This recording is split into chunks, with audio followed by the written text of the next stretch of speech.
তুমি নতুন অফিসার হয়েছো তাই বোধহয় আমাকে চেনো না। তোমার সিনিয়রের সঙ্গে কথা না বললে তুমি বুঝতে পারবে না আমি কে।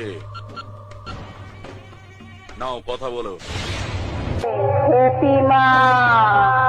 এই যে মিস্টার পুলিশ অফিসার, পারলি পারলি সালা আমাকে আটকে রাখতে।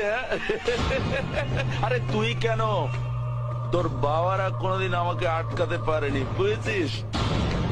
আরে পৃথিবীতে এমন কোন জেল নেই রে সালা যেখানে করি আমি মগজ ধোলাই, গরিবের বন্ধু আমি, বাপ দাদা ভাই। আমাকে সবাই জানে, আমাকে সবাই মানে, গুরু বলে ডাকে আমায়, গুরু বলে সবাই চেনে।